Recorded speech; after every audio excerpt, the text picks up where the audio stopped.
Hello everyone, welcome to Startup Academy. So let's continue with our series of idioms and phrases.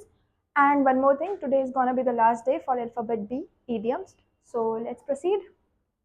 Okay, first idiom for today is bring the house down. जब भी आप किसी entertainment वाली जगह पर जाते हो, जैसे कि हम बात कर लेते हैं the Kapil Sharma show, the famous show, तो वहाँ पर क्या होता है, लाफ्टर शोज होते हैं, बहुत सारे अच्छे अच्छे। ये अगर आप डांस परफॉर्मेंसेस देखने के लिए जाते हो या फिर कुछ भी होता है, तो वहाँ पर क्या होता है कि जो ऑडियंस होती है वो हाउस को नीचे ले आती है। हाउस को नीचे लेकर आना एक्चुअल मतलब हाउस को नीचे लेकर आना नहीं होता। हाउस को नीचे लेकर आने का मतलब होता है कि आपने ऑडियंस को बहुत ज़्यादा अच्छे तरीके से एंटरटेन कर दिया है, जिसकी वजह से ऑडियंस ने आपको बहुत ज़्यादा अपलॉड किया है। तो बहुत ज़्यादा आवाज़ें आ जाना, उसको बोलते हैं हाउस डाउन। ठीक है, तो इसका मतलब हो गया टू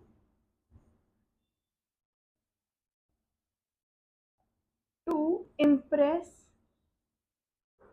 ग्रेटली या फिर टू एंटरटेन ऑडियंस।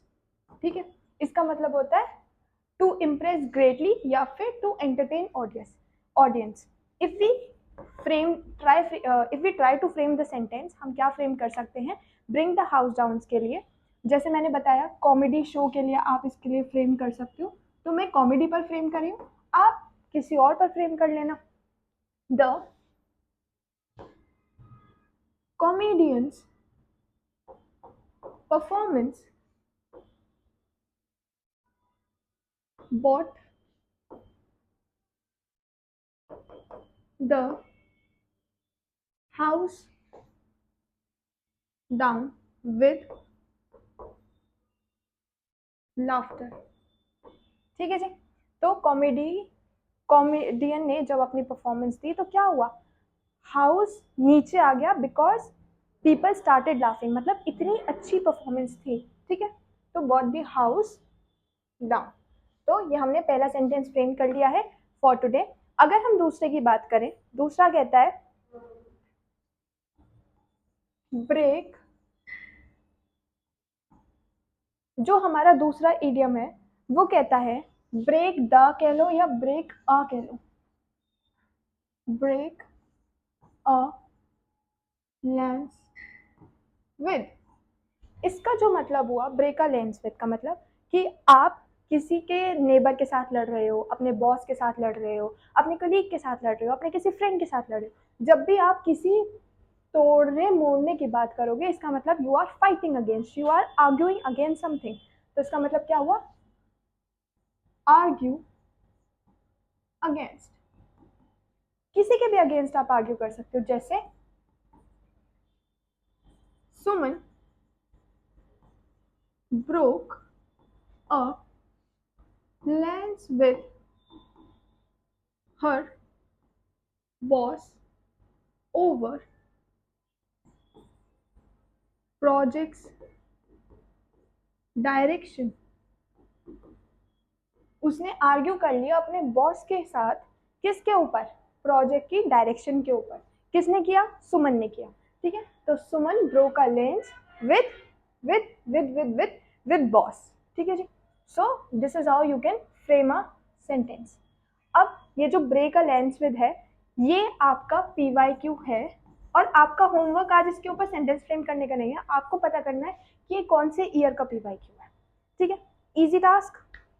चलो, अगर हम दूसरे सेंटेंस की बात करें, तो दूसरा सेंटेंस आप कर सकते हो कि किसी ने अपने नेबर के साथ लेंस ब्रेक कर दिया। किस बात के ऊपर, नेबर के साथ तो बहुत सारे झगड़े हो सकते हैं। झगड़े कैसे कि you are sharing a wall, तो समबडी इज इंटरप्टिंग, या फिर you you are cleaning and they are throwing. So like that बहुत सारे झगड़े हो सकते हैं with the neighbour. So like this you can proceed. अगर हम अपने तीसरे ईडियम के पास चलें, तो तीसरा ईडियम होता है हमारा टू बाय लेमन।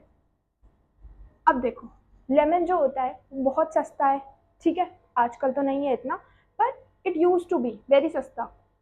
सस्ता है, ऊपर से ऊपर से क्या है, इजीली अवेलेबल हो जाता है।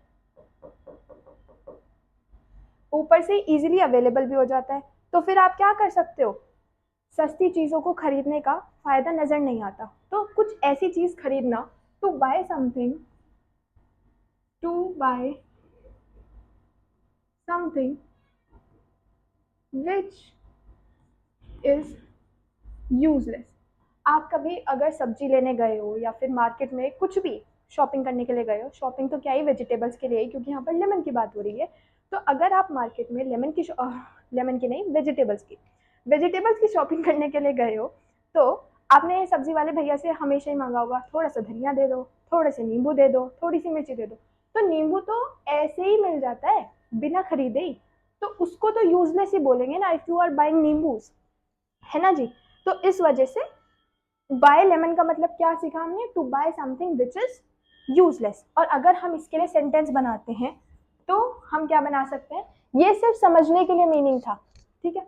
अगर हम इसके लिए सेंटेंस बनाते हैं तो हम फ्रेम कर सकते हैं, the used bike I bought last month made me felt like I bought a lemon because I discovered that it had a faulty engine। अब इंजन ही खराब है बाइक का, तो यूजलेस ही हुई ना, चाहे आपने 10 रुपए में ही क्यों ना खरीदी हो। इंजन ही खराब है, जिस काम के लिए लेकर आए हो वो काम ही नहीं करेगी, तो क्या हुआ, बाइंग लेमन की तरह ही तो हो गया, यूजलेस काम हो गया आपके लिए। तो made me felt like I bought a lemon, ठीक है जी। टू बाय अ लेमन या फिर आई बॉट अ लेमन, तो समझ में आया इसका मीनिंग बहुत इजी तरीके से। कैसे याद किया हमने, जब भी हम सब्जी खरीदने जाते हैं तो हम भैया से क्या कहते हैं, थोड़े से धनिया दे दो, थोड़ी सी मिर्ची दे दो, थोड़ा सा नींबू दे दो। नींबू तो फ्री में मिल जाता है, तो हम अलग से क्यों खरीदें, ठीक है। अगर हम आगे चले to the fourth idiom for today, तो हम कर सकते हैं, fourth idiom will be build castles. Build castles का बहुत ही शानदार मतलब है डे ड्रीमिंग। मस्त मतलब है एकदम, बहुत अच्छा लगता है मुझे ये इडियम, आपको भी लगेगा। बिल्डिंग कैसल्स का मतलब हुआ डे ड्रीमिंग, जो कि most of you must be doing. कैसे, अगर आप रेगुलरली क्लासेस अटेंड नहीं कर रहे हो और सोच रहे हो हम आईएसएस क्रैक कर लेंगे, तो डे ड्रीमिंग ही तो हुआ ये, है ना। तो आप अपने ऊपर सेंटेंसेस बना सकते हो, मैं आपके ऊपर नहीं बनाऊंगी, लेकिन मैं अपने सेंटेंस बनाऊंगी। ही he was building a castle when he thought himself to be a millionaire at the age of 20।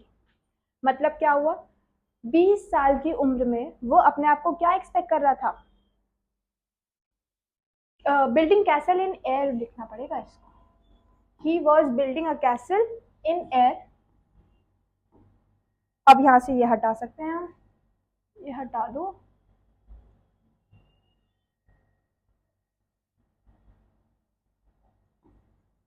In air about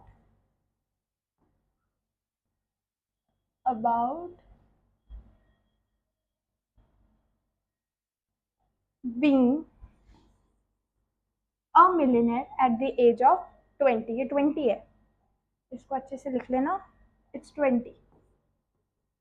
बन सकते हैं, आई एम नॉट सेइंग कि बन नहीं पाओगे, बन जाओगे 20 की उम्र में, पर जिस हिसाब से वो सोच रहा था, जिस हिसाब से वो दिन दिन दहाड़े सपने देख रहा था, उस हिसाब से तो वो नहीं कर पाएगा। क्या पता आप बन जाओ, ठीक है। अगर हम दूसरा करें तो instead of building castles in air, you should focus on practical solutions. मतलब अगर आप दिन में सपने देख रहे हो, अच्छी बात है, सपने देखो, पर उनके लिए जब तक मेहनत नहीं करोगे तब तक उन सपनों का क्या फायदा। आप खुद सोचो, आपने सपने देख लिए but you are not preparing yourself for कि आप उन सपनों को जी सको, तो उन सपनों का तो कुछ फायदा ही नहीं है। तो वो आपके लिए क्या हुए, किसके समान हुए, building a castle in the air के समान हुए। ठीक है, तो now moving on to the fifth idiom for today which says, fifth idiom for today is by fits and starts. By fits and starts का मतलब हुआ कोई भी ऐसा काम जो इरेगुलर मैनर में हो रहा हो, अनइवन मैनर में हुआ जाने वाले काम को क्या बोलोगे आप, बाय फिट्स एंड स्टार्ट। कभी फिट हो रहा है, कभी स्टार्ट हो रहा है, कभी फिट हो रहा है, कभी स्टार्ट हो रहा है, तो वैसा काम। ठीक है, और हाँ, अगर आप अपनी पढ़ाई by fit and by start कर रहे हो तो लिख लो, I do not want to be an IAS officer. Clear रखो अपने दिमाग में, क्या अगर अपनी पढ़ाई by fits and by starts कर रहे हो तो क्या होने वाला है, नहीं होगा, है ना। To do something in an uneven manner, या फिर कह लो इरेगुलरिटी, इरेगुलरिटी। जब तक आप अपने काम को लेकर, जब तक आप अपनी IAS की पढ़ाई को लेकर रेगुलर नहीं रहोगे तब तक क्या रहना पड़ेगा, बाय फिट्स एंड स्टार्ट्स ही होता रहेगा। She,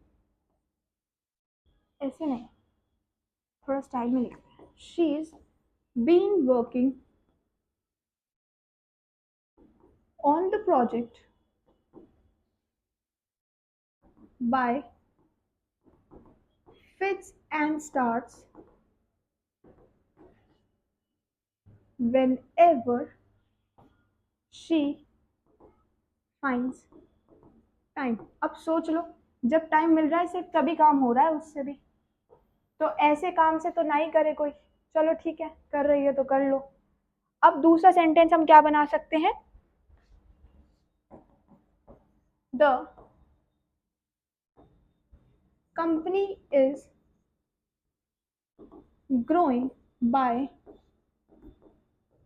fits and starts, selling.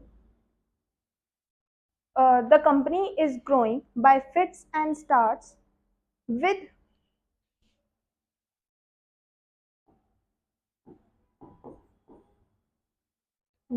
some months of better sales than others. मतलब कंपनी भी इरेगुलरली ग्रो कर रही है, कभी फायदा हो रहा है तो कभी नुकसान हो रहा है। अब उसमें कंपनी में तो हम कुछ नहीं कर सकते, पर हाँ, नया प्रोडक्ट लॉन्च करके we can boost our sales. याद करो, हमने बूस्ट से भी एक किया था ईडियम, अगर याद कर सकते हो तो you can type in the comment section. ठीक है, तो the company is growing bye fits and starts. Company के ऊपर हमने सक्सेस रेट बनाया था, ऐसे करके स्टैटिस्टिक्स वाले हमेशा ऐसे करके क्या बना सकते हैं, ग्राफ बना सकते हैं, जो कि डिपिक्ट करता है क्या, सक्सेस को। और इसी से रिलेटेड हमने एक इडियम किया था। अब इससे ज़्यादा हिंट तो नहीं दिया जाएगा, ठीक है। तो वो इडियम आपको लिखना है, कहाँ पर लिखोगे, कमेंट बॉक्स में। Now moving on to the next, we have, ये पढ़ लो ध्यान से, बाय फिट्स एंड स्टार्ट्स। अब जो हम करने वाले हैं वो इसी का उल्टा है, क्या है, और वो, अरे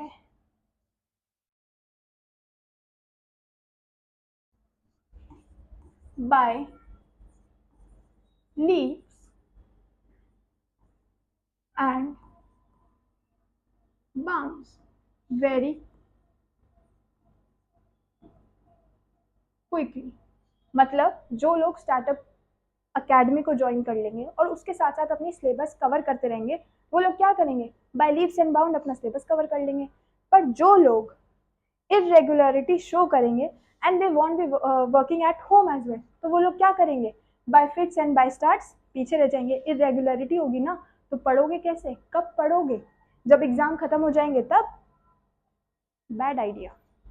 चलो ठीक है, by leaps and by bounds किसका ऑपोजिट है, बाय फिट्स एंड स्टार्ट्स का ऑपोजिट है, तो याद रखना दोनों साथ में करा रहे हैं इसलिए। तो हम कह सकते हैं by leaps and by bounds के लिए जो हम सेंटेंस फ्रेम करेंगे वो है, हर language skills improved by leaps and bounds after she moved to foreign nation. After she moved to another nation कर दो, instead of foreign another nation, या तो ये कह लो या फिर क्या कहेंगे हम, हर हर हर हर हर एक तरफ लैंग्वेज आ गई है तो एक तरफ भगाने की स्किल्स ले आते हैं। भगाने की स्किल्स किस में आएंगी, कोई भी जो एथलेटिक पर्सन होगा उसके अंदर भगाने की स्किल्स आएंगी, तो हम कह सकते हैं हर, या फिर एथलीट की लिख देते हैं instead of her, let's say the, हर जगह लड़की को नहीं घुसाते, the athletes performance improved by leaps and bounds after she joined the training and coaching। तो लीप्स एंड बाउंड्स के साथ क्या होता जा रहा है, सब कुछ इम्प्रूव होता जा रहा है। अगर आप भी अपना लीप्स एंड बाउंड्स के जैसे इंक्रीज करवाना चाहते हो, इम्प्रूव करवाना चाहते हो अपने IAS एग्जाम के लिए, तो क्या करो, पढ़ना शुरू कर दो। ठीक है, तो leaps and by leaps and bounds के लिए हमने क्या सेंटेंस पढ़ा, वी स्टडीड वेरी क्विकली, और इसी से जो उल्टा था वो कौन सा था हमारे लिए, it was by fits and starts. ठीक है, अब now moving on to the last one for today, we have 7th one, by skin of one's teeth। By skin of one's teeth का मतलब हो गया वेरी नैरो मार्जिन। ठीक है, मतलब bye skin of one's teeth का मतलब क्या हुआ, वेरी नैरो मार्जिन। तो इसके लिए जो हम सेंटेंस फ्रेम कर सकते हैं, देखो bye skin of one's teeth very narrow margin, ये बहुत ज़्यादा पॉपुलर है। और ये वाला इडियम देखो इस एग्जाम, ये वाला इडियम देखो कहाँ कहाँ पर आया, लेट मी जस्ट राइट, ये भाई साहब कहाँ कहाँ पर अपीयर हुए हैं, ये भाई साहब आए हैं आपके SSC में, अप्रोक्स 20 to 25 टाइम्स आ चुके हैं। जो पुराने PYQs हैं उसकी बात कर रहे हैं, नए वाले की नहीं कर रहे। SSC में 20 से 25 टाइम्स आ चुका है, और SSC के सारे एग्जाम्स इंक्लूड कर लेना। UPSC में मोस्ट रीअपियरिंग में है, ये most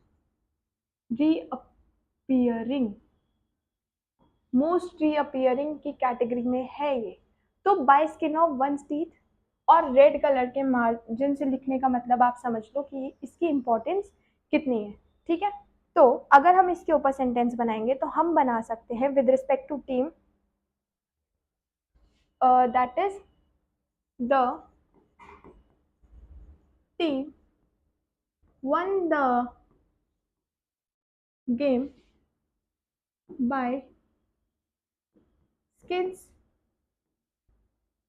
by skin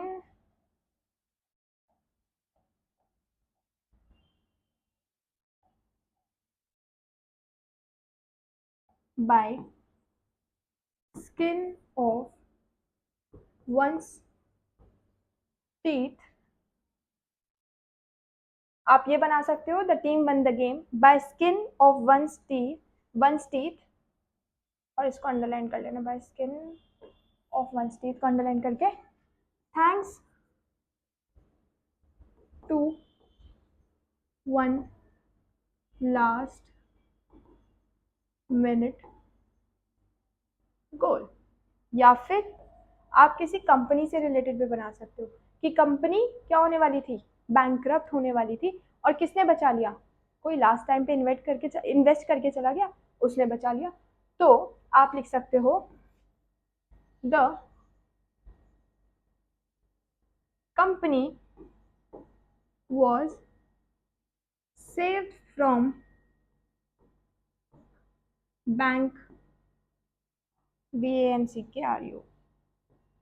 bankruptcy by skin of one's teeth or because of a last minute investment. मतलब बैंक्रप्सी होने से बच गई। बैंक्रप्सी किसको हो रही थी, आपको और हमें तो नहीं हो रही थी, किसको हो रही थी, कंपनी को हो रही थी। ठीक है, तो ये I think I should erase because of certain rules and regulations, तो इसको मिटा देते हैं। ठीक है, हाँ, तो यूपीएससी के लिए मोस्ट रीअपियर्ड क्वेश्चन है ये, तो इसको बड़े ध्यान से करना है। और जल्दी से रिवाइज कर लेते हैं, आज हमने क्या क्या सीखा। जो हमने सीखा, पहला था ब्रिंग द हाउस डाउन, मतलब तालियां इतनी जोर से बजी कि आसमान नीचे आ गया। आसमान नीचे आने का हमने दूसरा पढ़ा था, याद करो, आसमान सर पर उठा लेना का, आसमान सर पर उठाना मतलब था क्या, शोर मचाना। ठीक है, शोर मचाने से, और इसी से रिलेटेड हमने एक इडियम पढ़ा था क्या, बेर इन द ग्राउंड, मतलब बहुत, बेर in the garden, not ground, बेर इन द गार्डन, ये था इससे रिलेटेड। याद आ रहा है जो हमने किया था। तो इसको उससे रिलेट मत करना, इसका मतलब होता है शोर मचाना, नॉइज क्रिएट करना, डिस्टर्बेंस क्रिएट करना। पर ब्रिंग द हाउस डाउन का मतलब होता है अपने तालियों से अपलॉड कर करके या तो आप उत्साह बढ़ा रहे हो जो स्टेज पर परफॉर्म कर रहा है उसका, या फिर आप क्या कर रहे हो, अब बहुत ज़्यादा खुश हो परफॉर्मेंस के हिसाब से, परफॉर्मेंस को देखते हुए, तो you are very excited, so you are uploading the performer. ठीक है, तो उसी से रिलेटेड हमने कॉमेडियन के ऊपर बना दिया एक सेंटेंस। इससे कंफ्यूज नहीं होना है, याद रखना। अगर हम दूसरे की बात करें, break a lance with, break a lance with का मतलब होता है, लैंस को आप समझ लो ऐसे करके बना लेना, पिक्टोरियल व्यू बना रहे हैं so that you can remember. ठीक है, ये आपके लैंस विद हो जाएंगे। लैंस का मतलब हो गया फेंस, होता नहीं है, लैंस का मतलब हमने बना दिया फेंस, और ये फेंसिंग, लैंड से रिलेटेड वर्ड फेंस हो गया, और ये फेंसिंग आप नेबर के साथ कर लो, और नेबर के साथ मोस्टली सबके झगड़े ही रहते हैं, तो आप उससे रिलेट कर लेना कि कोई लड़ाई झगड़े से रिलेटेड कोई बात है। या तो ब्रेक से याद कर लो, ब्रेक मतलब टूट रहा है, तो कुछ तो टूट रहा है, टूट क्या रहा है, फेंसिंग टूट रही है। फेंसिंग किसके साथ होती है, नेबर्स के साथ होती है, तो वो टूट रही है।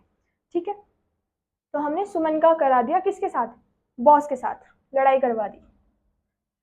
अगर हम चले बाय अ लेमन पर, बाय अ लेमन मतलब लेमन तो बहुत इजी तरीके से मिल जाते हैं बाजार में, तो खरीदने की जरूरत नहीं पड़ती, पर हमने क्या किया, हमने तो खरीद लिए, तो इट इज समवॉट यूजलेस। हम घर ले आए खरीद करके और मम्मी को बताया, तो मम्मी ने बोला ये तो ऐवे ही मिल जाते। चलो next is build a castle in their, मतलब कि सुबह में ही सपने देखने शुरू कर दिए। सुबह में सपने देखना मतलब डे ड्रीमिंग, और डे ड्रीमिंग कौन कर रहा है? जो पढ़ाई नहीं कर रहा वो डे ड्रीमिंग ही कर रहा है। किसको लेकर? अपने आईएएस के सपने को लेकर। दूसरा, बाय फिट्स एंड स्टार्ट्स, अगर आप इरेगुलर हो, आप डे ड्रीमिंग कर रहे हो, तो आप क्या कर रहे हो? You are playing with your actual dream of becoming an IAS, तो वो नहीं करना है आपको, ठीक है। बाय फिट्स एंड स्टार्ट्स, जब मौका लगा फिट हो गए, जब मौका लगा स्टार्ट कर दिया, फिर से फिट हो गए, फिर से स्टार्ट कर दिया, मतलब इरेगुलर, अनइवन तरीके से।